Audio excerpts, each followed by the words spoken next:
네, 안녕하세요, 여러분. 가을바람입니다. 오랜만에 누워서 듣는 중요한 경제 뉴스 전해드립니다. 첫 번째 소식은 이제 우리나라 기업들의 아주 뛰어난 실적 발표 내용입니다. 그래서 첫 번째 주제를 먼저 말씀을 드리면 한국 제조업의 위기는 기회였다. 코로나를 뚫은 실적이라는 제목으로 이제 여러 가지 실적이 좋았다는 기사들이 많이 나왔는데요.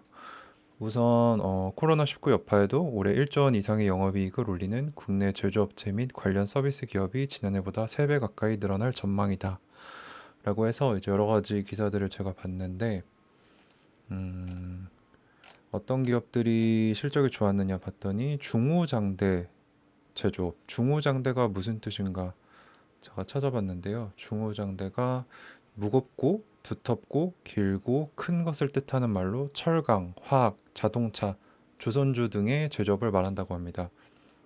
그래서 뭐 대표적인 기업들이 이제 포스코, 현대제철, 이제 석유화학 업종에서는 LG화학, S오일, 그리고 자동차용 반도체 부족으로 어려움을 겪었던 완성차 업계도 기대 이상의 성적표를 내놓았는데 현대자동차도 이제 전년 동기 대비 140% 이상 늘은 영업이익인 3조 5천억 원을 기록했다.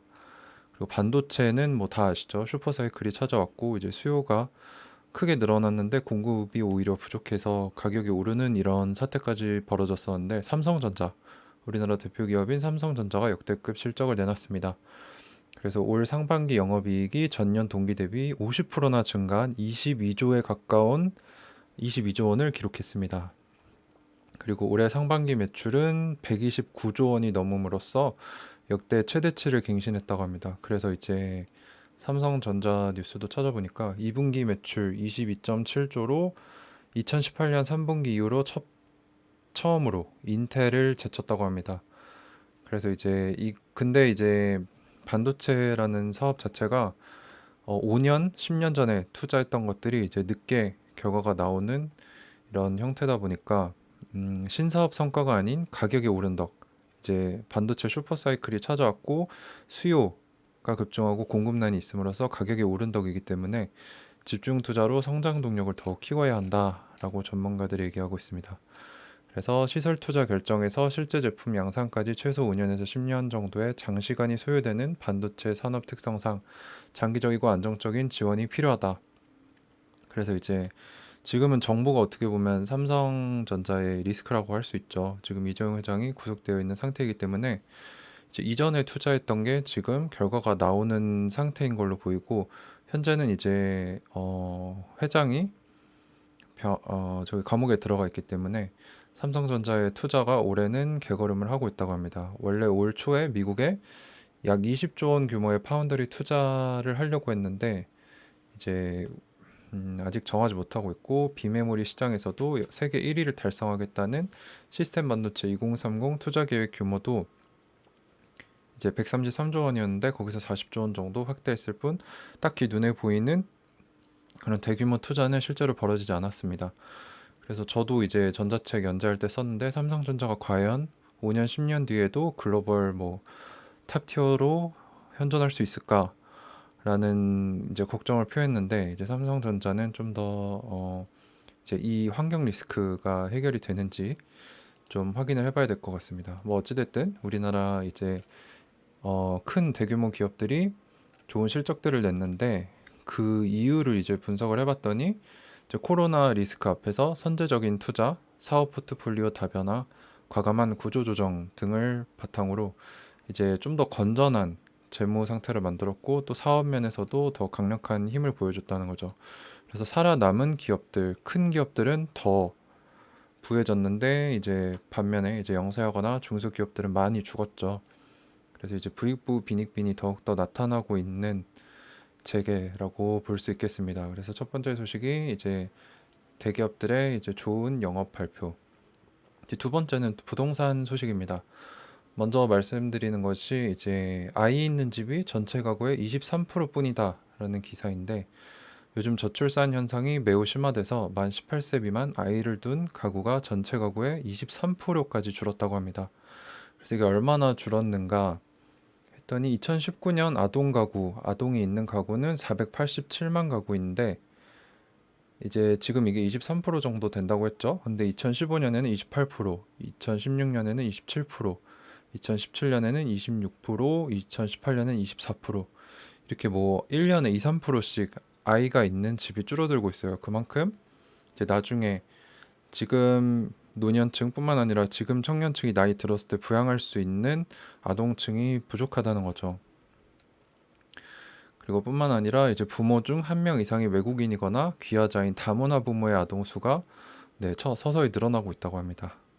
그래서 다문화 가정 아이들이 늘어나고 있고, 그래서 이제 보면은 앞으로 세금이 많이 오를 거라는 거를 볼 수 있겠고, 또 이제 실버 세대가 이제 역피라미드 구조로 더 많아지겠죠. 청년 세대보다. 그래서 이제 실버 세대와 관련된 뭐 노인들을 위한 기구, 뭐 약품, 헬스케어 이런 쪽이 앞으로 떠오를 수밖에 없겠다라는 생각이 들었고요. 이제 그거는 이제 세대, 인구에 관련된 이야기였고, 좀 더 직접적인 부동산 얘기를 해보자 보면은 이제 내 집 마련 직진 2030 세대 서울 아파트 10채 중 4채를 매수했다. 그 얼마 전까지 이제 패닉 바잉이라고 정부는 규제를 했는데 제가 보기에는 좀 올바른 선택을 한 것이라고 보이는데 2030 세대의 서울 아파트 매수 행렬이 여전히 강력합니다.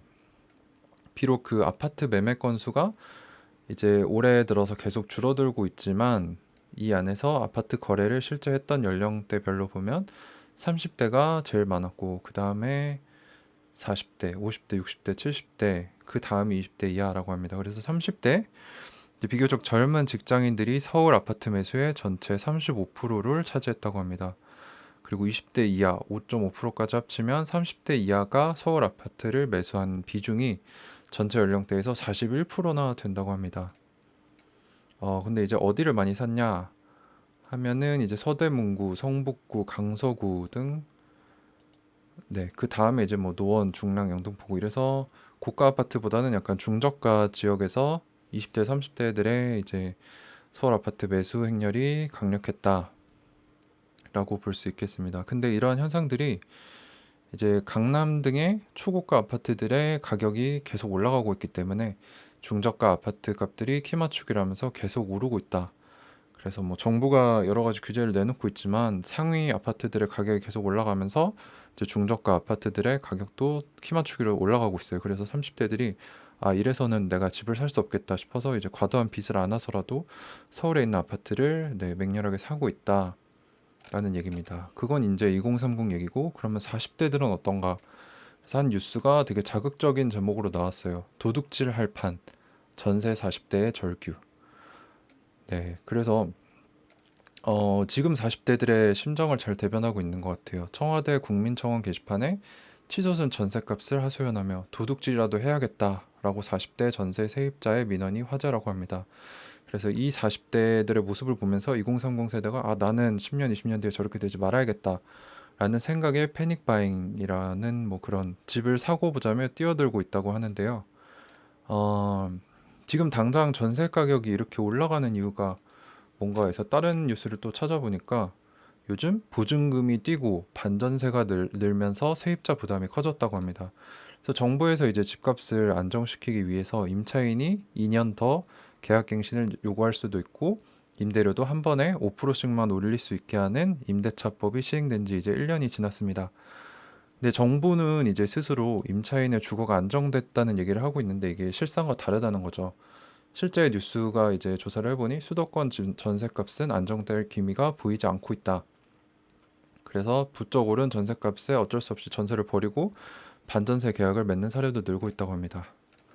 이게 왜 그런가 했더니 일단 최근 서울에 같은 경우는 서울에 이제 전셋값이 많이 끌어올라가는 이유가 학군 수요라고 합니다. 그래서 목동, 양천구를 비롯해서 노원, 서초구 이제 학원가에 방학 시기에 이사를 하려는 수요가 늘면서 전셋값 상승폭이 커졌는데 이 전세 수요가 방학 이사철에 느는 게 당연한 일이지만 문제는 지난해 새 임대차법 시행을 하면서 원래 있었던 세입자들이 나가지 않고 이제 미래에는 전세 잡기가 쉽지 않겠다라는 우려에 2년 뒤에 더 눌러앉아 버린 거예요. 그래서 전세 물량이 크게 줄어서 이제 그나마 있던 전세 값들이 더 올라가게 됐고 그리고 이제 전세를 5%씩밖에 못 올리니까 이제 건물주 입장에서는 아, 전세하지 말고 월세로 돌리는 게 이득이겠다 싶어서 전세 물량들 중에 월세로 돌아간 물량들도 많다고 합니다. 그리고 그 중간에 형태를 가진 반전세 계약들도 늘었기 때문에 그러니까 이제 전세는 물량이 줄어들고 또 전세 가려는 사람은 그대로 많으니까 전세 가격이 늘어날 수밖에 없겠죠.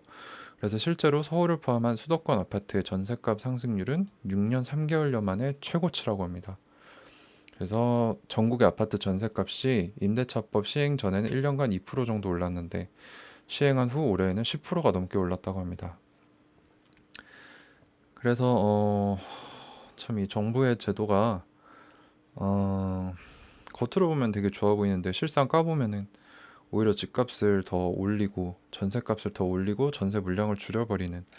그래서 이제 뭐 댓글들을 보면은 사실 저는 약간 보수적 성향을 가지고 있기 때문에 제가 눈에 띄었던 이제 댓글들은 이제 정부가 모든 국민들을 월세 살게 하려고 하는 건 아니냐, 모든 국민들이 이제 임대 아파트에서 살게 하려는 게 아니냐라는 얘기들이 나오고 있어서 그래서 이제 정신을 차리고 2030 세대들이 더 빛을 내서라도 서울 아파트를 사고 있는 게 아닌가 그런 생각이 들었습니다. 그래서 오늘 이렇게 오랜만에 다시 복귀를 했는데 코로나에도 불구하고 엄청난 실적들을 냈던 우리나라 대기업 이야기, 그리고 두 번째는 전셋값이 치솟으면서 2030의 패닉 바잉은 여전하다.